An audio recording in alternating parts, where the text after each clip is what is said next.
نحمدہ ونصلی ونسلم علی سیدنا و مولانا محمد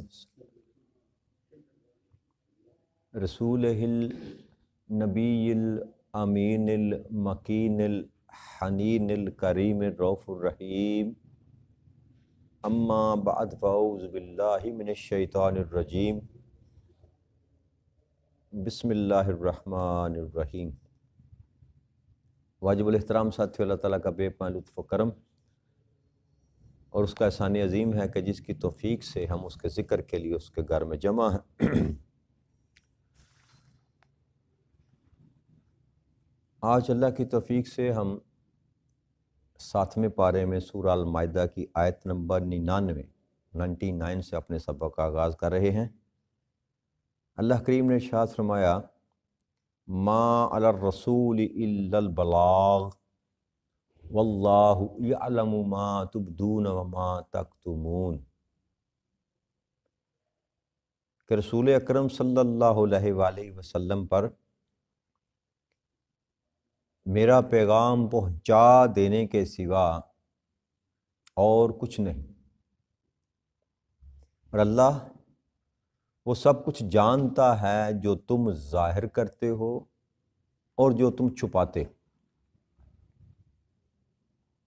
ان سے پہلے جتنی آیتیں مبارکہ ہم نے 2-3 دن جن پر ذکر کیا، اس میں اللہ کریم نے کچھ احکامات دیے، منع فرمایا، کچھ چیزوں کو حلال اور حرام کے متعلق گفتگو کی، اور پھر اپنے سخت عذاب کا بھی ذکر کیا اور اپنی رحمت اور اپنی بخشش کا بھی ذکر کیا۔ اور اس آیہ مبارکہ میں اللہ کریم نے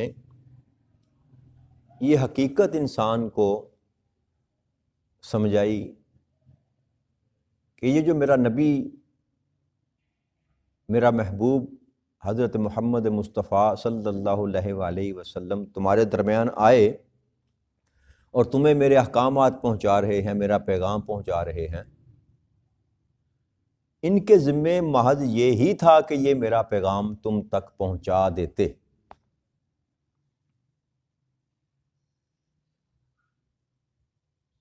باقی عمل کرنا اور نہ کرنا، نیکی کرنا یا بدی کرنا، اچھے رستے کو چننا یا برے رستے کو چننا، صالح بننا یا بد بننا، ایمان کو قبول کرنا یا کفر کی حالت میں ہی رہنا، یہ سارے کا سارا جو معاملہ ہے یہ تمہاری ذات کے ساتھ وابستہ ہے۔ اس میں میرے رسول صلی اللہ علیہ وآلہ وسلم کا قطعاً کوئی ذمہ نہیں، یعنی کہ تم تقوی اختیار کرتے ہو یا برائی کی طرف جاتے ہو، تمہیں پکڑ کر برائی سے روکنا اور پکڑ کر ایمان میں داخل کرنا یہ میرے رسول کی ذمہ داری نہیں۔ میرے رسول صلی اللہ علیہ وسلم کا تو بس اتنا ہی کام تھا کہ وہ میرا پیغام تم لوگوں تک پہنچا دیتے، سو انہوں نے پہنچا دیا۔ اب اللہ کریم ارشاد فرماتے ہیں کہ اب جو کچھ بھی تم کرتے ہو میں ان کو جانتا ہوں، جو تم ظاہراً کرتے ہو وہ بھی میری نظر میں ہے، اور جو تم چھپ کر کرتے ہو میں اس کا بھی احاطہ کیے ہوئے ہوں۔ تو اللہ کریم یہ باور کرانا چاہتے ہیں کہ میرا رسول یا میرے رسول، کیونکہ بات آقا کریم صلی اللہ علیہ وسلم کی جا رہی ہے تو اس لیے آقا کریم صلی اللہ علیہ وسلم کا ہی ذکر کریں گے کہ اللہ کے رسول نے جو کام اللہ نے ذمہ لگا رکھا تھا آپ نے وہ پورا کر دیا، اور اللہ کا پیغام جو تھا وہ انسانوں تک، مخلوق تک، اللہ کی مخلوق تک پہنچا دیا۔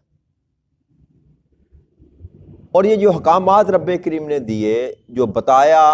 جو تعلیم دی نیک اعمال کی اور برے کام سے بچنے کے لیے جو حکم دیے، اپنے عذاب سے ڈرایا اور اپنی رحمت کی امید لگائی، یہ سارے کا سارا جو معاملہ ہے یہ انسان کی تربیت کے لیے، دونوں ہی رستے، دونوں رستوں کے فوائد اور دونوں رستوں میں سے نقصانات۔ راہ راست پر آؤ گے تو تمہیں کیا ملے گا، راہ بد پر چلو گے، برے رستے پر چلو گے تو تمہارے ساتھ کیا سلوک کیا جائے گا۔ اللہ فرماتے ہیں کہ ان سارے معاملات میں سے ساری کی ساری اب جو ذمہ داری ہے وہ تمہاری ذات پر ہے. اگر تم اچھا عمل کرو گے تو میری طرف سے تم کو انعام ملے گا، اور اگر برا عمل کرو گے تمہیں میری طرف سے عذاب ملے گا. تو اس انعام اور عذاب، سزا اور جزا کے معاملے میں اللہ کے سوا کسی اور پر کوئی ذمہ داری، یہ سارے کا سارا جو معاملہ ہے یہ رب کریم کہتا ہے یہ میرے ذمہ کرم پر ہے. تمہارے اعمال کا فیصلہ کرنا، تمہارے اعمال کی جانچ کرنا، تمہارا حساب و کتاب لینا، اس دن جب عدل میں کروں گا تو میرے سوا کوئی اور دوسری کوئی ذات نہیں ہوگی. جب میرے محبوب نے تم کو نیکی اور برائی کا راستہ دکھلا دیا تو اب یہ تم پر منحصر ہے کہ تم کس راستے کو اڈاپٹ کرتے ہو، کس راستے پر چلتے ہو، اور کون سا اجر تم مجھ سے طلب کرنا چاہتے ہو یا پسند کرتے ہو اپنے لیے، کہ تم نیک اعمال کرو تو میں تمہارے لیے انعامات کی تم پر بارش کر دوں، یا بد عمالی کرو تو پھر تم کو اٹھا کر جہنم میں پھینک دیا جائے. اے انسان، یہ سارے کا سارا جو ذمہ ہے، یہ سارے کی ساری جو دار و مدار ہے تیرے اعمال پر ہے. تیرے کسی اعمال کی ذمہ داری میرے محبوب پر صلی اللہ علیہ وسلم پر قطعاً نہیں ہوتی. اور دوسرا معاملہ یہ کہ اللہ کریم نے اس معاملے کو بھی صاف کیا کہ سزا اور جزا دینا، عذاب دینا، رحم کرنا، کرم کرنا، فضل کرنا، یہ سارے کا سارا جو معاملہ ہے یہ اللہ کا کام ہے. کسی اور بشر کا ایون یہاں تک کہ نبی اکرم صلی اللہ علیہ وآلہ وسلم کو بھی اللہ کریم نے یہ اختیار نہیں دیا سزا اور جزا کا. جیسے اس نے ارشاد فرمایا نا، مالک یوم الدین، اس دن کا اکیلا میں ہی مالک ہوں، اکیلا میں ہی مالک ہوں. لہٰذا عقیدے کی درستگی کے لیے بھی یہ حکم جو ہے اس کو سمجھنا چاہیے انسان کے عقیدے کی درستگی کے لیے کہ سزا اور جزا، عذاب دینا یا نہ دینا، مؤخر کر دینا، ٹال دینا، یہ سارے کا سارا جو کام ہے یہ اللہ کے سوا کسی اور کے ذمے نہیں. ہاں، وہ دوسری بات ہے کہ آقا کریم صلی اللہ علیہ وآلہ وسلم کو اللہ کریم نے شفاعت کا اذن دے رکھا ہے، وہ شفاعت کا معاملہ علیحدہ ہے. آقا کریم صلی اللہ علیہ وسلم جب چاہیں گے اللہ کے اذن سے جس کو چاہیں گے اللہ کے اپنے فضل کرم سے معاف کروا لیں گے، یہ معاملہ علیحدہ ہے. لیکن سزا اور جزا کا جو مالک ہے اللہ فرماتے ہیں یہ میرے سوا کوئی اور نہیں ہے. اور یہ اہم بات جو اللہ کریم نے یہاں پر انسان کو یاد کرائی، اور کئی ایک مقامات پر اللہ نے یہ ذکر کیا کہ تم جو کچھ بھی کر رہے ہو نا اے انسان، مت غافل ہو اس بات سے کہ تم ظاہر کر رہے ہو تو وہ نظر آ رہا ہے اور تم چھپ کر رہے ہو تو وہ نظر نہیں آ رہا. بے شک لوگوں کو نظر نہ آئے، لیکن میں تو وہ ہوں جو اندھیری رات میں کالے پتھر پر چڑھتے ہوئے کالے کیڑے کو بھی دیکھ رہا ہوں، اور تمہارے دلوں کا جو حال ہے میں اس کو بھی جانتا ہوں. فقط زبان کی بات نہیں، تمہارے عمل کی بات نہیں، تمہارے فعل کی بات نہیں، جو تو نیت کر کے بیٹھا ہے تیری اس نیت کو بھی میں جانتا ہوں، اس کو بھی میں جانتا ہوں. اس لیے انسان کو یہ دکھلایا اور سمجھایا جا رہا ہے کہ تیرے سارے آخرت کا جو دارہ مدار ہے اس کا معاملہ تیرے اعمال پر ہے. پہلی شرط ایمان کی ہے، اگر تو میرے محبوب کے کہنے پر نبی اکرم صلی اللہ علیہ وسلم کی زبان اقدس سے سن کر اگر تو ایمان لے آتا ہے تو دوزخ کی آگ سے تو بچ گیا، دوزخ کی آگ سے تو بچ گیا. اور اس کے بعد اگر تو نیک اعمال کرتا ہے، صالحات کو اپناتا ہے، تو اس کے بعد پھر تیرے درجات بلند کروں گا، اور تمہیں اپنا جس قدر تو نیک اعمال کرتا چلا جائے گا اس کا تمہیں اپنا اور اپنے محبوب کا قرب عطا فرماؤں گا. پھر اللہ کریم نے ارشاد فرمایا قُلْ لَا يَسْتَوِي الْخَبِيثُ وَالطَّيِّبُ وَلَوْ أَعْجَبَكَ كَثْرَةُ الْخَبِيثِ فَاتَّقُوا اللَّهَ يَا أُولِي الْأَلْبَابِ لَعَلَّكُمْ تُفْلِحُونَ. اللہ کریم ارشاد فرماتے ہیں کہ میرے محبوب ذرا فرما دیجئے کہ پاک اور ناپاک برابر نہیں ہو سکتے. اگرچہ تمہیں ناپاک کی کثرت بلی لگے، پس اے عقل مند لوگو اللہ سے ڈرا کرو تاکہ تم فلاح پا جاؤ. تم اس آیہ مبارکہ میں رب کریم نے انسان کو یہ بات سمجھائی کہ ناپاک اور پاک دونوں کبھی برابر نہیں ہو سکتے. اور دوسرا جو اللہ نے یہاں ذکر کیا نا، اگرچہ تمہیں ناپاک کی کثرت بلی لگے. اب دنیا کے معاملے کو دیکھیں نا، پہلے اللہ کریم نے جو یہ فرمایا نا اس میں قرآن کریم میں کئی اور مقامات پر اللہ کریم نے ارشاد فرمایا، کئی آیات ہیں جس میں اللہ نے ایک مقام پر اللہ نے فرمایا کہ ہم ایمان لانے والے اور نیک کام کرنے والے اور زمین میں فساد کرنے والوں کی مثل کر دیں گے، یا ہم متقیوں کو بدکاروں کی مثل کر دیں گے۔ ایک مقام پر یہ فرمایا، اور دوسرا ایک جاسیہ ہے، سورہ جاسیہ میں اللہ نے فرمایا کیا جن لوگوں نے گناہوں کا ارتکاب کیا ان کا یہ گمان ہے کہ ہم انہیں ایمان لانے والے اور نیک عمل کرنے والوں کے مثل کر دیں گے کہ ان کی زندگی اور موت برابر ہو جائے گی۔ اور اسی طرح اللہ کریم نے سورہ القلم میں فرمایا کہ کیا ہم فرما برداروں کو مجرموں کے مثل کر دیں گے، تمہیں کیا ہو گیا ہے، تم کیسا فیصلے کیے بیٹھے ہو۔ یہاں اللہ کریم یہ بات سمجھانا چاہتا ہے کہ پاک اور ناپاک، طیب اور پلید، یہ دونوں برابر نہیں ہو سکتے، جیسے ایمان والا اور کافر برابر نہیں ہو سکتے۔ تو اللہ فرماتا ہے تمہیں یہ دنیا کی جو کثرت نظر آتی ہے نا، دنیا میں جو کثرت نظر آتی ہے، یہ تمہیں بلی لگے تو اس کا مطلب ہرگز یہ نہیں ہے کہ جن کے پاس دنیا کی کثرت ہے وہ اور جن کے پاس دنیا کی کثرت نہیں لیکن ایمان والے ہیں وہ دونوں برابر ہو جائیں گے۔ اللہ فرماتے ہیں کہ عقل مندو، تمہیں یہ ظاہری کثرت دیکھنے کی بجائے اللہ سے ڈرتا رہنا چاہیے تاکہ تم فلاح پا جاؤ۔ اب اس آیہ مبارکہ میں جو پیغام رب کریم اپنے محبوب کے ذریعے انسانوں کو دینا چاہتے ہیں وہ یہ ہے کہ ظاہری طور پر جو دنیا ہے وہ ان لوگوں کے پاس ہوتی ہے جو اللہ کے نافرمان ہوتے ہیں۔ کیوں؟ کہ دنیا کا مال، دنیا کی محبت جو ہے، جس کے دل میں یہ سما جاتی ہے، اس میں ایمان اور خدا کے رسول کی محبت داخل نہیں ہوتی۔ اب آپ اپنے ارد گرد جائزہ لینا، آپ کو نظر آ جائے گا کہ جتنے بھی لوگ اس وقت انفرادی طور پر لیں اگر، تو بے شک ایمان والے ہی کیوں نہ ہوں، مسلمان یعنی میرے سے مراد میری، ان میں بھی کثرت مال یا کثرت دنیا ان کے پاس ہے جن کا ظاہر دین کے ساتھ کوئی شغف اور تعلق نظر نہیں آتا۔ اور اگر من حیث المجموع لیا جائے تو ایمان والوں کو چھوڑ کر کافر اور مشرک جو ہیں ان کے پاس دنیا زیادہ ہے۔ لیکن اللہ یہ بات سمجھانا چاہتے ہیں کہ جس طرح اے ایمان والو کھرا اور کھوٹا برابر نہیں ہو سکتا، نفع اور نقصان برابر نہیں ہو سکتا، نفع بخش چیز اور نقصان پہنچانے والی چیز برابر نہیں ہو سکتی، نیک اور بد، حلال اور حرام، عادل اور ظالم کبھی برابر نہیں ہو سکتا، عزت دار اور بے عزت کبھی برابر نہیں ہو سکتا۔ یہ بات اللہ کے سمجھانا چاہتے ہیں کہ بھلے دنیا کا مال کسی کے پاس اگر زیادہ ہے، یہ ممکن نہیں ہے کہ جو صاحب ایمان ہے لیکن مال میں کمی ہے اس کے پاس، میرے ہاں وہ کبھی برابر نہیں ہو سکتے۔ اللہ کے معیار پر اللہ کے پرکھنے کا جو طریقہ ہے وہ ظاہری مال اور ظاہری دولت نہیں ہے۔ اللہ کریم انسان کے باطن کو جانچتا ہے، باطن کو پرکھتا ہے، باطن کو دیکھتا ہے کہ اس کے باطن میں کیا ہے۔ بھلے وہ مالدار ہے، عرب کی دنیا کا بادشاہ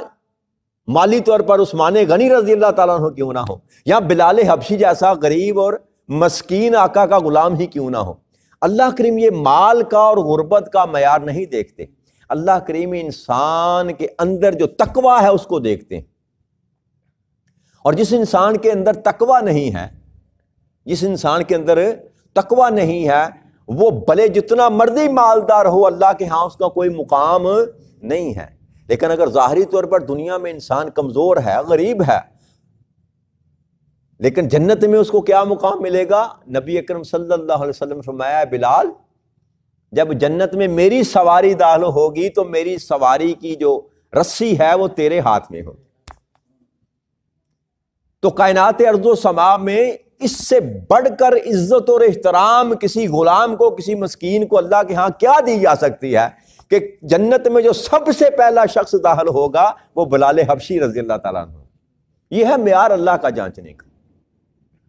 اور اللہ تنبیہ کیوں کر رہا ہے کہ عقل مند لوگوں، اللہ سے ڈرا کرو۔ کس معاملے میں؟ یہ ظاہری مال، یہ ظاہری دولت، یہ ظاہری چمک دمک دیکھ کر تم سیدھے رستے کو چھوڑ کر کہیں اسی رستے پر نہ چلا جانا جس رستے پر فرعون اور شداد اور نمرود چل رہے تھے۔ پھر تمہارا انجام بھی ویسا ہی ہوگا جیسے ان کا ہوا۔ دنیا میں بھی اگر بھلے دنیا میں کسی طریقے سے تم بچ بھی گئے، ظاہری دنیا میں تم اچھا مال کما کر، اچھا بزنس کر کے، اچھا مال چھوڑ کر دنیا سے چلے بھی گئے، لیکن یہ تو بات یاد رکھنا کہ قیامت کے دن تو فیصلہ میں نے کرنا ہے، اور میں تیرے ظاہر پر فیصلہ نہیں کرتا، میں تیرے باطن پر فیصلہ کروں گا۔ تو اس لیے اللہ کریم یہ ہم سے یہ چاہتا ہے کہ ہمارے معاشرے میں دیکھیں نا، جو ہمارے معاشرے میں ہے، کار کوٹھی بنگلہ جس کے پاس ہے اس کی عزت ہے، بھلے اس کے پاس حرام کا مال ہی کیوں نہ ہو۔ آج کے اس دور میں مقام اور عزت اور وقار اسی کو حاصل ہے ظاہری طور پر جس کے پاس مال ہے، اور جو ظاہری طور پر جس کو ہم کام کرنے والے، کمی جس کو ہم بولتے ہیں، ہم نے ان کو کمی بنا دیا۔ کام کرنے والے لوگ ہیں جن کو اللہ کہتا ہے القاسم و حبیب اللہ، کام کرنے والا میرا دوست ہے، ان کو ہم نے کمی کا درجہ دے دیا، ان کو کمی کہا جاتا ہے، موچی ہے، نائی ہے۔ اس طرح کے لوگ جو محنت کر کے، مزدوری کر کے، حلال کر کے رزق کما کر لے کے جاتے ہیں، ظاہری طور پر ان کو دنیا میں وقار حاصل نہیں ہے، لیکن اللہ کہتا ہے کہ یہ تمہارے لیے جو تم فرق دیکھ رہے ہو، میرے ہاں یہ فرق نہیں ہے۔ میرے جانچنے کے، میرے پرکھنے کے انداز اور ہیں۔ یہ تمہارے لیے تو ہو سکتا ہے کہ دنیا کی چمک دمک جو ہے تمہیں یہ با جائے، لیکن میرے اے عقل مند لوگوں، یہ کثرت اور قلت کا جو فرق تم دیکھ رہے ہو نا، یہ تمہارا وہم ہے، یہ تمہارا دھوکہ ہے۔ اللہ سے ڈرتے رہا کرو تاکہ تم فلاح پاؤ۔ یہ اللہ کریم نے کیوں فرمایا اللہ سے ڈرتے رہا کرو؟ اس لیے کہ رستہ جو اللہ کا رسول صلی اللہ علیہ وسلم تم کو بتا رہا ہے، آقا کریم صلی اللہ علیہ وسلم جو تم کو رستے کی تلقین کر رہے ہیں، اس رستے پر ہی چلنا، بھلے تمہیں دنیا میں تنگی آئے، بھلے تمہیں دنیا میں مال میسر نہ آئے، اگر تم یہ چاہتے ہو کہ کامیابی تمہارے قدم چوبے آخرت میں، تو پھر اللہ کا خوف دل میں رکھا کرو۔ زندگی کے معاملات کو چلاتے ہوئے، کاروبار کرتے ہوئے، لین دین کرتے ہوئے، لوگوں کے ساتھ تعلقات بناتے ہوئے، لوگوں کے ساتھ معاشرتی معاملات کرتے ہوئے ہمیشہ اللہ کا خوف دل میں رکھا کرو۔ اگر یہ تم چاہتے ہو کہ قیامت کے دن تم جو ہے سرخرو ہو جاؤ، کامیاب ہو جاؤ، لیکن اگر تم اس چیز کو تم نے چھوڑ دیا، اللہ کا خوف جو ہے وہ دل میں سے نکل گیا، پھر تم ظلم بھی کرو گے، زیادتی بھی کرو گے، لوگوں کا مال حق بھی کھاؤ گے، رشتہ داروں کے ساتھ زیادتی کرو گے، ظلم کرو گے، اور پھر بالآخر کیا ہوگا کہ وہ جو ظلم جو تو نے دنیا میں لوگوں کے ساتھ کیا، وہ ظلم تمہارے بدلے کے طور پر قیامت کو تمہارے ساتھ روا ہوگا،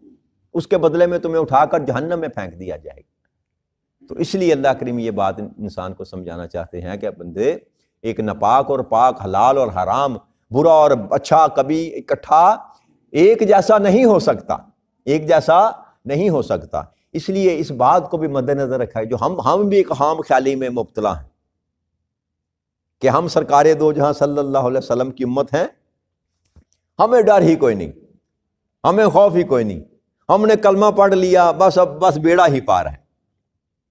بیڑا ہی، اس اللہ کے اس پیغام کو سمجھنے کی کوشش کریں کہ ایک صاحب تقوی مسلمان ہے اور ایک بدکار مسلمان ہے، تو اللہ کے قانون کے مطابق پھر وہ برابر کیسے ہو گئے؟ اللہ کہتا کبھی برابر نہیں ہو سکتے۔ ایک نمازی ہے، پرہیزگار ہے، لوگوں کے ساتھ اچھے معاملات کرنے والا ہے، اللہ کا خوف رکھنے والا ہے، ایک بدکار ہے، شرابی ہے، لوگوں کے ساتھ ظلم کرنے والا ہے، لوگوں کا ناحق مال کھانے والا ہے، بھلے وہ کلمہ پڑھنے والا ہے، وہ کیسے برابر ہو سکتے ہیں؟ اللہ کا یہ قانون نہیں ہے۔ اس لیے اللہ کے ہاں فلاح پانے والے، اللہ کے ہاں انعام پانے والے، اللہ کے ہاں اجر عظیم پانے والے فقط وہی لوگ ہیں جو اللہ کا خوف سینے میں رکھتے ہیں، جن کے دلوں میں اللہ کا خوف ہے، جو زندگی کے معاملات میں اللہ کا خوف دل میں رکھتے ہیں، کسی کے ساتھ ظلم نہیں کرتے، کسی کے ساتھ زیادتی نہیں کرتے، رزق حلال کماتے ہیں، حرام سے بچتے ہیں، اللہ کے دیے ہوئے حکم کی پیروی کرتے ہیں، اطاعت کرتے ہیں، اللہ اور اللہ کے رسول کو راضی کرنے کی کوشش کرتے ہیں۔ فقط یہی ایک وہ طبقہ ہے جس سے اللہ کریم راضی ہوگا اور جو فلاح پائیں گے۔ اس کے سوا کوئی اور طریقہ، کسی کے لڑ لگ جانے سے، کسی کا دامن تھام لینے سے، کسی کی مریدی کر لینے سے کہ فقط میں نے ارادت کر لی، کسی کے ہاتھ میں ہاتھ دے دیا، میں فلاں کا مرید ہوں، میں فلاں کا مرید ہوں، میرا فلاں پیر ہے وہ مجھے بچا لے گا، خدا کی عزت کی قسم وہاں پر کوئی کسی کے کام نہیں آئے گا۔ ہاں اگر صاحبان علم ہیں، صاحبان ہدایت ہیں، وہ لوگ جو اللہ کے دین کی خدمت کرنے والے ہیں، ان کے ساتھ آپ جڑ گئے، آپ نے ان کی ارادت کر لی، آپ نے ان کی شاگردی کر لی، آپ نے ان کو اپنا مرشد مان لیا، لیکن اگر آپ دین کے رستے پر اسی طرح چلے جس طرح انہوں نے زندگی بسر کی، تو پھر کب یہ مکان ہے کہ جس مقام پر وہ ہوں گے اسی مقام پر اللہ کریم آپ کو بھی رکھے۔ کیونکہ آقا نے فرمایا، جسے قدسی بھی ہے، کہ آقا نے فرمایا کہ جو جس سے محبت کرتا ہے اس کے ساتھ اس کی آخرت ہوگی۔ اگر آپ داتا علی حجویری کے ساتھ محبت کرنے والے ہیں تو آخرت میں آپ ان کے ساتھ ہوں گے، مگر کب؟ جب آپ ان تعلیمات پر زندگی بسر کرتے ہوئے دنیا سے جائیں گے جو داتا علی حجویری نے بتائی تھی۔ اگر آج حضور شیخ عبد القادر جیلانی رضی اللہ تعالیٰ عنہ کے مرید ہیں